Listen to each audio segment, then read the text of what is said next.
Breaking news ಬರ್ತಾ ಇದೆ, ಬನ್ನಿ ನೋಡೋಣ.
ದರ್ಶನ್, ಯಶ್ ನಾನು ಪ್ರಚಾರವನ್ನ ಮಾಡ್ತಾ ಇರ್ತೀವಿ, ಮಾಧ್ಯಮದವರ ಮೇಲೆ ಹಲ್ಲೆ ಆದ್ರೆ ನಾನು ಹೊಣೆಯಲ್ಲ ಅಂತ ಹೇಳಿ ಸಿಎಂ ಕುಮಾರಸ್ವಾಮಿ ಹೇಳ್ತಾರೆ. ಸಿಎಂರ ಇಂತಹ ಹೇಳಿಕೆಯಿಂದ ನನಗೆ ಭಯ ಆಗ್ತಾ ಇದೆ, ಚುನಾವಣಾ ಆಯೋಗಕ್ಕೆ ದೂರನ್ನ ಕೊಡೋದಕ್ಕೆ ನಾನು ನಿರ್ಧಾರವನ್ನ ಮಾಡ್ಕೊಂಡಿದ್ದೀನಿ ಅಂತ ಹೇಳಿ ಸುಮಲತಾ ಅವರು ಹೇಳಿಕೆಯನ್ನ ಕೊಟ್ಟಿದ್ದಾರೆ. ಮೊನ್ನೆಯಷ್ಟೇ ಸಿಎಂ ಕುಮಾರಸ್ವಾಮಿ ಒಂದು ಹೇಳಿಕೆಯನ್ನ ಕೊಟ್ಟರು. ಅದೇನಪ್ಪಾ ಅಂತ ಹೇಳಿದ್ರೆ, ನಿಮ್ಮ ಮೇಲೆ ಒಂದು ವೇಳೆ ಇಲ್ಲಿನ ನಿವಾಸಿಗಳು, ಮಂಡ್ಯದ ನಿವಾಸಿಗಳು ಏನಾದ್ರು ಹಲ್ಲೆಯನ್ನ ಮಾಡಿದ್ರೆ, ಅಂದ್ರೆ ಪತ್ರಕರ್ತರ ಮೇಲೆ ಹಲ್ಲೆಯನ್ನ ಮಾಡಿದ್ರೆ ನಾನು ಹೊಣೆಯಲ್ಲ ಅನ್ನೋ ಹೇಳಿಕೆಯನ್ನ ಕೊಟ್ಟಿದ್ರು. ಆ ವಿಚಾರಕ್ಕೆ ಸಂಬಂಧಪಟ್ಟಂತೆ ಸುಮಲತಾ ಅವರು ರಿಯಾಕ್ಟ್ ಮಾಡಿದ್ದಾರೆ. ಇವಾಗ ಇನ್ನಷ್ಟು ಮಾಹಿತಿಯನ್ನ ಕೊಡ್ತಾರೆ ನಮ್ಮ ರಿಪೋರ್ಟರ್ ನರಸಿಂಹಮೂರ್ತಿ. ನರಸಿಂಹಮೂರ್ತಿ, ಏನ್ ಹೇಳಿದ್ರು ಸುಮಲತಾ ಇವತ್ತು ಅಂತ ಹೇಳಿ? ನನಗ್ ಭಯ ಆಗ್ತಾ ಇದೆ ಅಂತ ಹೇಳಿದ್ರು, ಯಾತಕ್ಕೋಸ್ಕರ?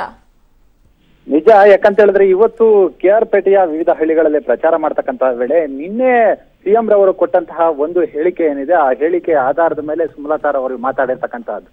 ನಿನ್ನೆ ಸಿಎಂ ರವರು ಒಂದು ಮಾತನಾಡಿದ್ರು. ಅಂದ್ರೆ ಇವರು 16ರ ನಂತರ ಇವರ ಕಾರಿಗೆ ಕಲ್ಲನ್ನ ಇವ್ರ ಕಡೆಯಿಂದಲೇ ಹೊಡೆಸ್ಕೊಂಡು ಅದನ್ನ ನಮ್ಮ ಮೇಲೆ, ಅಂದ್ರೆ JDS ಮೇಲೆ ಗೂಬೆ ಕೂರಿಸಿ ಒಂದು ಅನುಕಂಪವನ್ನ ಗಿಟ್ಟಿಸೋದಕ್ಕೆ ಪ್ರಯತ್ನವನ್ನ ಮಾಡ್ತಿದ್ದಾರೆ.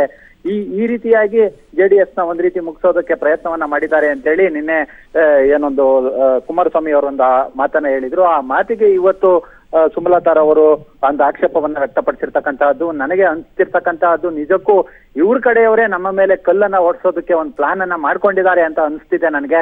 ಯಾಕಂತ ಹೇಳಿದ್ರೆ ಮಾಧ್ಯಮದವರಿಗೆ ರಕ್ಷಣೆ ಇಲ್ಲ, ಮಾಧ್ಯಮದವರಿಗೆ ಯಾರಾದ್ರೂ ಹೊಡೆದ್ರೆ ನಾನು ಹೊಣೆ ಇಲ್ಲ ಅಂತ ಹೇಳ್ತಾರೆ.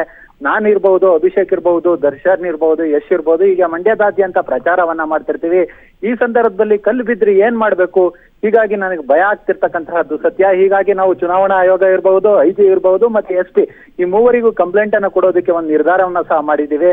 ಅದಲ್ಲದೆ ನನಗೆ ಬೆದರಿಕೆ ಏನು, ಈ ಒಂದು ಜೀವ ಭಯ ಬೆದರಿಕೆ ಇರೋದ್ರಿಂದ CRPF ರಕ್ಷಣೆ ಒದಗಿಸ್ಕೊಡ್ಬೇಕು ಅಂತೇಳಿ ಮುಖ್ಯ ಚುನಾವಣಾ ಆಯುಕ್ತರಿಗೆ ಒಂದು ಮನವಿಯನ್ನ ಮಾಡ್ಕೊಳ್ಳೋದಾಗಿ ಸುಮಲತಾ ಹೇಳಿರ್ತಕ್ಕಂತಹದ್ದು.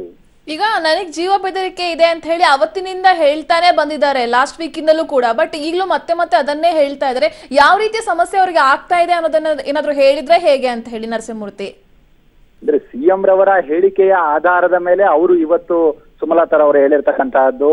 ಅಂದ್ರೆ ಸಿಎಂ ರವರು ಈ ರೀತಿ ಮಾಧ್ಯಮದವ್ರಿಗೆ ರಕ್ಷಣೆ ಇಲ್ಲ, ಮಾಧ್ಯಮದವ್ರಿಗೆ ನನ್ನ ಇಲ್ಲಿರ್ತಕ್ಕಂಥ ಜನರು ಹೊಡೆದ್ರೆ ನಾನು ಹೊಣೆ ಆಗಲ್ಲ ಅನ್ನೋ ನಿಟ್ಟಿನಲ್ಲಿ ಸಿಎಂ ಮಾತಾಡ್ತಾರೆ. ಅದಲ್ಲದೆ ನಿನ್ನೆ ಅವ್ರ ಕಾರ್ ಮೇಲೆ ಕಲ್ ತೋರಿಸ್ಕೊಂಡು ಮತ್ತೆ ನಮ್ಮ ಮೇಲೆ ಗೂಬೆ ಕೂರಿಸೋದಕ್ಕೆ ಪ್ರಯತ್ನವನ್ನ ಪಡ್ತಾರೆ ಅಂತ ಹೇಳ್ತಾರೆ.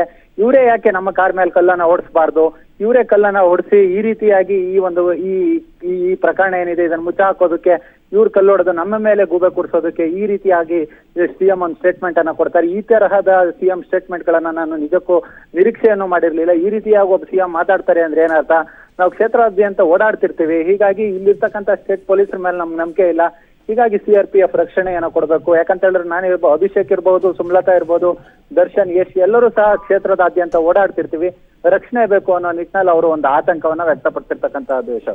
ಈ ಎಲ್ಲಾ ಆರೋಪ ಪ್ರತ್ಯಾರೋಪ ಎಲ್ಲಿ ಹೋಗಿ ಮುಟ್ಟುತ್ತೆ ಮಂಡ್ಯ ಅಖಾಡದಲ್ಲಿ ಅನ್ನೋ ಪ್ರಶ್ನೆ ಕೂಡ ಮತ್ತೊಂದ್ ಕಡೆ ನರಸಿಂಹಮೂರ್ತಿ. ನಿಜ ಯಶೋಧ, ಯಾಕಂತ ಹೇಳಿದ್ರೆ ಇವತ್ತಾಗ್ಲೇ 12, ಇನ್ನೊಂದು ಎಲೆಕ್ಷನ್ಗೆ ಕೇವಲ 6 ದಿನಗಳಷ್ಟೇ ಬಾಕಿ ಇರ್ತಕ್ಕಂತಹದ್ದು.